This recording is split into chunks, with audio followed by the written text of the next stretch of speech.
എത്ര ഹോട്ടലുകാർ അവിടെ ഭക്ഷണം കഴിക്കാൻ വരുന്ന ആൾക്കാരെ കിച്ചൻ്റെ ഉള്ളിലേക്ക് കയറ്റി വിട്ടിട്ട് അവിടെ നിന്ന് വീഡിയോ എടുക്കാനും ഫോട്ടോ എടുക്കാനും പെർമിഷൻ തരും. അത്രയും കോൺഫിഡൻസ് കൂടിയിട്ട് ഒരു കിച്ചൺ കാണിച്ചത് ഒരു ഹോട്ടൽ കാണിച്ചു തരാം. ചെമ്മീൻ ഉണ്ടാവും. ഉച്ചക്ക് മീൽസാണ്. നിങ്ങൾ എത്ര മണിക്ക് തുറക്കുക? രാവിലെ 6:30 തുറക്കും. വൈകുന്നേരം 4 മണിക്ക് പോകും. എല്ലാ പരിപാടിയും തീർന്നു കഴിഞ്ഞാൽ ഓക്കെ. ഇത് ഉച്ചക്കത്തുള്ള മീൽസ് ആക്കുന്ന വിറകടുപ്പില്ല എല്ലാ പരിപാടിയും. ഇതൊക്കെ വിറകടുപ്പിലാണ്. മറ്റേ ഗ്യാസിലുണ്ടോ? ഗ്യാസിൽ ഈ സാധനങ്ങളല്ലേ? കറിയും ബീഫെല്ലാം ഉണ്ടാകുന്നത് ഇതിൽ തന്നെ. അതെയാ? കിച്ചൺ നീറ്റ് ഉണ്ട്. എനിക്കത് നീറ്റായിട്ട് ഇങ്ങനെ കിച്ചൺ വെച്ചിട്ടുണ്ട്. ഞാനത് പിന്നെ വീഡിയോ ഷൂട്ട് ചെയ്യാൻ പറ്റുമെന്ന് ചോദിച്ചു.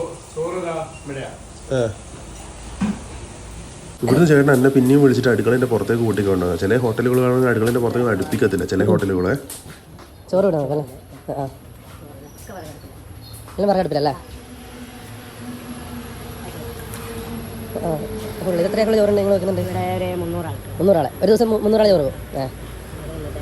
ഞാൻ ഇവരോട് പറയാണ്ട് കയറി കിച്ചണാണ്. പക്ഷേ എന്ത് നീറ്റായിട്ടാണെന്ന് പറയാം അവരത് കൊണ്ട് നടക്കുന്നത്. എനിക്ക് വല്ലാണ്ട് ഇഷ്ടമായി. അവർ വീഡിയോ എടുക്കട്ടെ എന്ന് ചോദിക്കുമ്പം അവരൊന്നും പറഞ്ഞില്ല. അവരെടുത്തോന്ന് പറഞ്ഞാൽ അവരെന്നെ പിടിച്ചിട്ട് പുറത്തേക്ക് അടുക്കള പുറത്തേക്ക് വരെ കൂട്ടിക്കൊണ്ടുപോയി. എനിക്ക് അതാണ് അതിശയപ്പെട്ടു പോയി. അതേപോലെ തന്നെ ഫുഡ് നല്ല ഫുഡാണ് കേട്ടോ. എനിക്ക് നല്ല ഇഷ്ടമായി. രാവിലെ തന്നെ മസാല ദോശയ്ക്ക് ഞാൻ കൂട്ടി കഴിച്ചത് ബീഫ് ഫ്രൈ. രാവിലെ തന്നെ അവരാക്കി വെച്ച ചൂടുള്ള ബീഫ് ഫ്രൈ 120-140 തോന്നുന്നു. അതേപോലെ തന്നെ ബീഫ് ഫ്രൈ ഈ പ്ലേറ്റിൻ്റെ റേറ്റ് എന്ന് പറയുന്നത്. പിന്നെ മസാല ദോശ 70 രൂപയാണ്. എല്ലാം രണ്ടും വേർത്തായി. ഒരു മെയിൻ സംഭവം എന്ന് വെച്ചാൽ ഉച്ചക്കുള്ള ഊണാണ്. അത് 300-350 ആക്കുള്ള ചോറിടും. അത് കഴിയുമ്പോൾ തന്നെ ഇവർ പൂട്ടും. ദോശക്ക് നല്ല കട്ടിയുള്ള സാമ്പാർ നല്ല വറുത്തിട്ട് ചട്നിയും തന്നെയാണ് കിട്ടുന്നത്. അപ്പോൾ ഇനി കോഴിക്കോട് നിന്ന് താമരശ്ശേരിയിലേക്ക് നിങ്ങൾ ചുരം കയറുന്നുണ്ടെന്നുണ്ടെങ്കിൽ നിങ്ങൾ പുല്ലാരിമേട് എന്ന് പറഞ്ഞ സ്ഥലത്ത് എത്തുമ്പോൾ അവിടെ റോഡ് സൈഡിൽ തന്നെ ഈ അമ്മ ഹോട്ടൽ കാണാൻ പറ്റും. ഞാനത് കണ്ടത് അനുഭവിച്ചതെന്ന് വെച്ചാൽ നിങ്ങൾക്ക് നല്ലൊരു ഫുഡ് കഴിക്കാൻ കയറാൻ പറ്റുന്ന ഒരു ഹോട്ടലാണിത്.